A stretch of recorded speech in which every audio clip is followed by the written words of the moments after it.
मैं डॉक्टर चंद्रेश पारिक और आज हम बीएससी पार्ट 1 यानी कि फर्स्ट ईयर के विद्यार्थियों के लिए बात करने वाले हैं लिमिटेशंस ऑफ वीबीटी अर्थात संयोजकता बंध सिद्धांत की सीमाएं।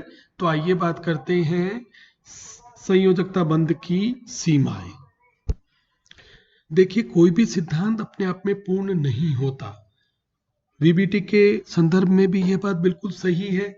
हम कमियों की बात तो करते हैं, लेकिन कमियों से पहले देखिए कि इसकी स्ट्रेंथ क्या रही। अगर मैं स्ट्रेंथ की बात करूंगा तो मैं कहूंगा कि सबसे पहले इसने परमाणुओं में बंधन को, बॉन्डिंग इन एटम्स को बहुत अच्छे से एक्सप्लेन किया। इसी तरह से स्ट्रक्चर को इसने बहुत सफलतापूर्वक समझाया और प्रॉपर्टीज की व्याख्या भी कई तरीके से वैलेंस बॉन्ड थ्योरी कर पाई। फिर भी सफल होने के बावजूद भी हम कहेंगे कि इसकी अपनी कुछ सीमाएं रही हैं। ऐसा नहीं है कि थ्योरी फेल हो गई या यह सिद्धांत असफल रहा। यह सिद्धांत बेहद सहज और सरल सिद्धांत उस समय भी था और आज भी है। मॉलिक्यूल को समझने में, स्ट्रक्चर को समझने में जिस तरह की मदद हमें वीबीटी से मिलती है, किसी और सिद्धांत से आसानी से नहीं मिल सकती, क्योंकि चाहे CFT हो, चाहे LFT हो, चाहे MOT हो, ये सिद्धांत कहीं ना कहीं बहुत मुश्किल मैथमेटिकल कॉम्प्लिकेशन से भरे हुए हैं, गणितीय बहुत सारी जटिलताएं हैं। तो वीबीटी ने बहुत अच्छे से एटम्स की बॉन्डिंग को एक्सप्लेन किया, साथ में एटम में पारस्परिक जो बॉन्डिंग जो होती है उससे जो स्ट्रक्चर बनेगा यानी कि मॉलिक्यूल की संरचना, उसकी व्याख्या बहुत अच्छे से की और उसके साथ साथ गुणों को भी समझाया। तो आज हम लिमिटेशंस की ही बात करते हैं, ठीक है। तो हम कहते हैं कि लिमिटेशंस क्या। देखिए, सबसे पहले हमने पॉइंट रखा, it fails to explain the tetravalency of carbon. और ये मजेदार बात है कि कार्बन की 4 संयोजकता होती है। अब कोई सिद्धांत अगर कार्बन की इस टेट्रावैलेंसी को अगर एक्सप्लेन नहीं कर पाए ना, तो बहुत समस्या खड़ी हो जाएगी उसके लिए। तो ये सिद्धांत आसानी से इस चीज को एक्सप्लेन नहीं कर पाया। दूसरी बात देखिएगा, हमने कहा point number 2, coordinate bond. Coordinate bond कब बनता है? जब एक इस एटम दूसरे एटम को क्या दे, लोन पेयर ऑफ इलेक्ट्रॉन दे। तो ये जो एरो वाला, जहां हमने एरो लगाया ना, उसे हम कहते हैं कोऑर्डिनेट बॉन्ड। हमने जब संकुल की बात हमने की थी, या संकुल की बात जब भी हम करते हैं, तो हम कहते हैं कि लिगेंड मेटल को एक पूरा लोन पेयर ऑफ इलेक्ट्रॉन देता है। पर आप सिर्फ इतना ध्यान रखिएगा कि बजाय इलेक्ट्रॉन की शेयरिंग करने से, क्योंकि ये सिद्धांत किस पे टिका हुआ है, इलेक्ट्रॉन के साझे से, कि एक और बी अगर एटम है तो दोनों एक एक इलेक्ट्रॉन का परस्पर साझा करते हैं, और इसी को नाम दिया गया किसका? वैलेंस बॉन्ड का। वैलेंस बॉन्ड मतलब जो वैलेंस इलेक्ट्रॉन के परस्पर कॉम्बिनेशन या शेयरिंग से बनता हो, उसे हम कहते हैं वैलेंस बॉन्ड। या उसे कहा था किन्होंने? पॉलिंग ने। और जो साइंटिस्ट का जो पूरा ग्रुप बताया था ना हमने, उन चारों ने मिलकर, पॉलिंग की गणना तो बहुत बाद में की जाती है। तो ये जो साझा हुआ, अब साझा एक एक इलेक्ट्रॉन का हुआ, लेकिन क्या हो अगर एक एटम एक की बजाय एक से ज्यादा, यानी कि 2 इलेक्ट्रॉन को किसी दूसरे एटम को दे दे, जिसे हम कहते हैं कोऑर्डिनेट बॉन्ड। तो कोऑर्डिनेट बॉन्ड तो फिर बनेगा कैसे? यहाँ पे तो किसी तरह का कोई साझा हो नहीं रहा। इस बात की व्याख्या भी या इसे समझाने में भी वीबीटी सफल नहीं हो पाए। वीबीटी इस बात को एक्सप्लेन ही नहीं कर पाई। और तीसरी देखिएगा, इसी क्रम में हम बात करते हैं ऑक्सीजन O2 और बोरोन B2 की पैरामैग्नेटिक नेचर, यानी कि इनकी अनुचुंबकीय प्रकृति या प्रवृत्ति। अनुचुंबकीय हम उन पदार्थों को कहते हैं जिसके पास में क्या हो? ओड नंबर में अनपेयर्ड इलेक्ट्रॉन हो। क्या हो? Unpaired electrons. जब भी अनपेयर्ड इलेक्ट्रॉन होंगे तो हम कहते हैं कि उसके पास में अनुचुंबकीय प्रकृति होगी। अब ऑक्सीजन को अगर मैं लूं तो ऑक्सीजन का स्ट्रक्चर वीबीटी के हिसाब से O डबल बॉन्ड O हुआ। तो अब इस हिसाब से अगर हम चलेंगे तो हम कहेंगे 2 4 2 4। अब कहाँ रहा? अनपेयर्ड इलेक्ट्रॉन एक रहना चाहिए, लेकिन सारे के सारे पेयर्ड में मिलते हैं। तो ये आप इसे क्या कह देंगे, प्रतिचुंबकीय, जबकि ऑक्सीजन क्या होती है, अनुचुंबकीय प्रकृति की होती है। इसी तरह से B2 की बात भी होती है, B2 को भी क्या कहते हैं, B2 भी इसी तरह से अनुचुंबकीय प्रकृति का है।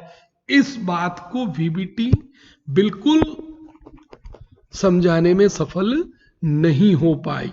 ये वो चीजें हैं जिसने कहीं ना कहीं VBT बहुत ज्यादा हम कहेंगे कि पीछे रह गई, और MOT ने आगे जाकर क्या किया कि इनकी इन प्रकृति को भली भांति से एक्सप्लेन किया। तो ये एक महत्वपूर्ण पैरामीटर है, मैं इसमें लगा देता हूं IMP। क्यों? क्योंकि इस कमी से आप VBT और MOT के डिफरेंस को अच्छे से समझ पाओगे, क्योंकि जब कमी होगी तभी तो हम दूसरे सिद्धांत की बात करेंगे। इस कमी को दूर करने के लिए हम फिर मॉलिक्यूलर ऑर्बिटल थ्योरी की बात करेंगे। ठीक है, तो कोऑर्डिनेट बॉन्ड हमने कहा नंबर 1, दूसरा ऑक्सीजन और बोरोन की पैरामैग्नेटिक नेचर, इसी तरह से N2 और CO। अब देखिएगा N2 VBT के तरीके से किस तरह से बनता है, N ट्रिपल बॉन्ड N, और C बनता है C ट्रिपल बॉन्ड O, इस तरह से।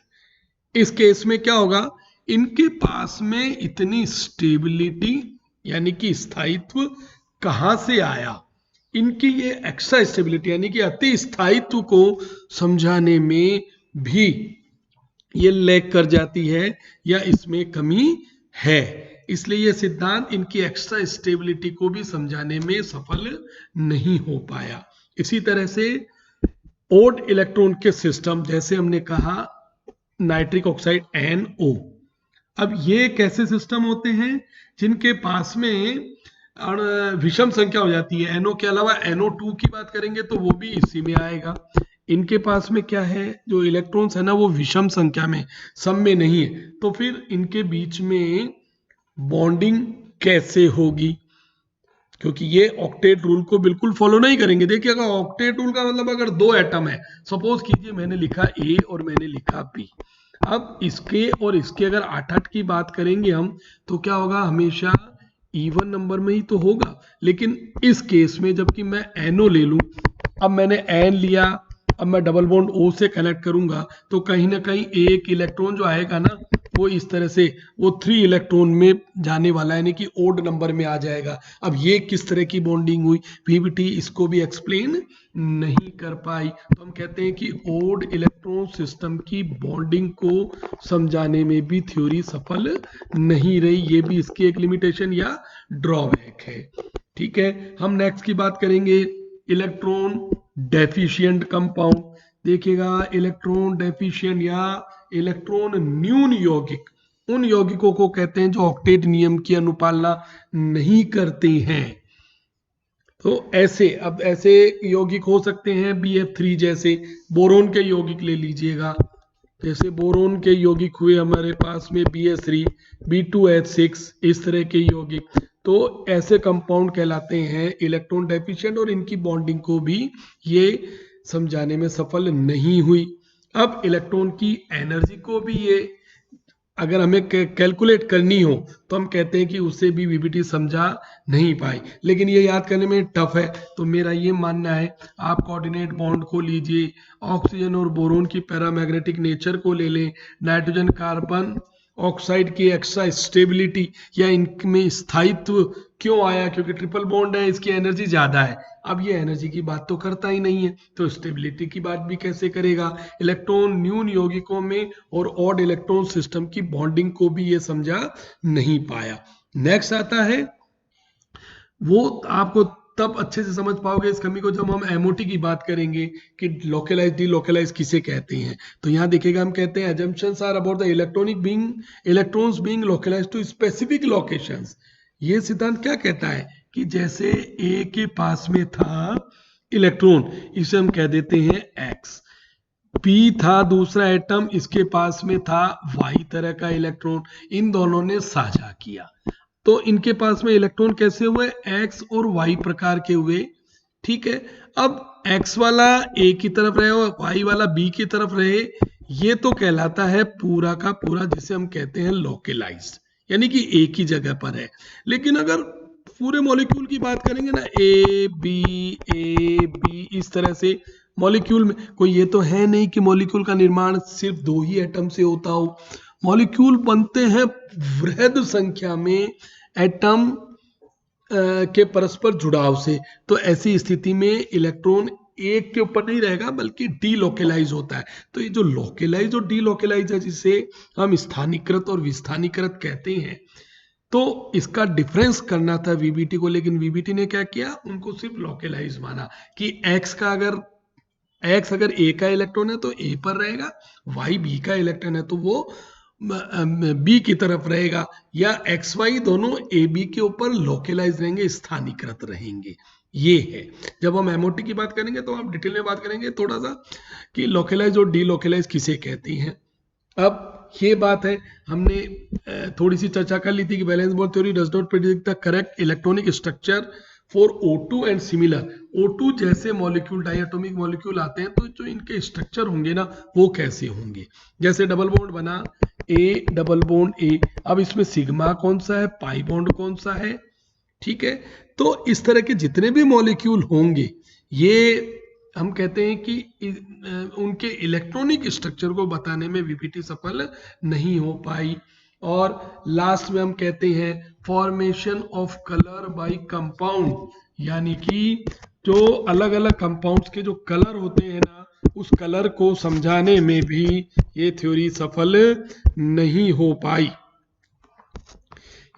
कलर की डिटेल में व्याख्या हम तब करते हैं जबकि हम ये कहेंगे क्या कि कंपाउंड अलग अलग वेराइटी में अलग अलग तरह से कलर का निर्माण कैसे करता है। इसी तरह से जब कलर की बात करोगे तो हम कहेंगे इंटरमेटेलिक कंपाउंड्स, यानी कि जो इंटरमेटेलिक है, अंतः धात्विक यौगिक हैं, इनका निर्माण कैसे होता है, इनमें बंधन कैसे होगा, इसको समझाने में भी वीबीटी सफल नहीं हो पाई। तो इस तरह से हम कहते हैं कि तमाम सफलताओं के बावजूद भी वैलेंस बॉन्ड थ्योरी में भी बहुत सारी कमियां हैं, जिन्हें आप अगर क्रम से याद करना चाहें, क्योंकि एग्जाम्स में बहुत क्वेश्चंस पूछे जाते हैं, तो आप इस तरह से करें, कोऑर्डिनेट बॉन्ड को सबसे पहले लें, ऑक्सीजन और बोरोन की पैरामैग्नेटिक नेचर को लीजिएगा, नाइट्रोजन कार्बन मोनोऑक्साइड की स्टेबिलिटी को लें, ऑड इलेक्ट्रॉन सिस्टम को लें, कलर को लें, और चुंबकीय गुणों की बात को आप जरूर से करें। उम्मीद करता हूं ये समझ में आया होगा। Thank you.